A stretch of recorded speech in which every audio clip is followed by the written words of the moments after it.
बिस्मिल्लाहिमिनश्शैतानिर्रजीम बिस्मिल्लाहिर्रहमानिर्रहीम। बेशक तमाम तारीफ़ें अल्लाह ताला के लिए हैं।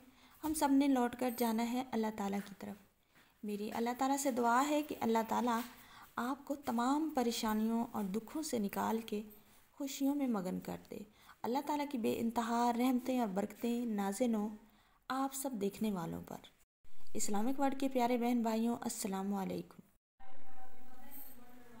तहज्जुद के वक्त 100 मरतबा पढ़ें, फरिश्ते रिज़्क से घर भर देंगे।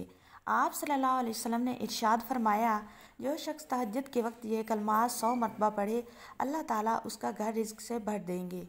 वो कलमात ये हैं, सुबहानल्लाहि व बिहम्दिही, सुबहानल्लाहिल अज़ीम, अस्तगफिरुल्लाह। अल्लाह ताला उसकी हर तस्बीह के बदले एक फ़रिश्ता पैदा करते हैं। जो ये तस्बीह पढ़ेगा अल्लाह ताला हर तस्बीह के बदले एक फ़रिश्ता पैदा करेगा जो क़यामत तक उसके लिए इन कलमात के साथ तस्बीह करता रहेगा और अल्लाह ताला उसकी रिज़्क की तंगी को दूर फरमा देगा।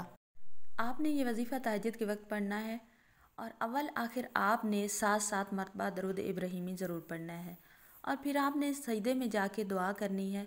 इंशाअल्लाह सुम्मा इंशाअल्लाह अल्लाह पाक आपके घर में बहुत सारी बरकतें रहमतें नाजिल फरमाएंगे। आपके घर में रिज़्क के ढेर लग जाएंगे और आपकी सारी परेशानियां दूर हो जाएंगी। अगर आप हमारे वज़ाइफ करना चाहते हैं और वज़ाइफ की इजाज़त लेना चाहते हैं तो 5 वक्त की नमाज़ पढ़ा करें। वीडियो को लाइक और फ्रेंड्स के साथ शेयर करके चैनल को सब्सक्राइब कर दिया करें। आपको इजाज़त आम होगी। शुक्रिया।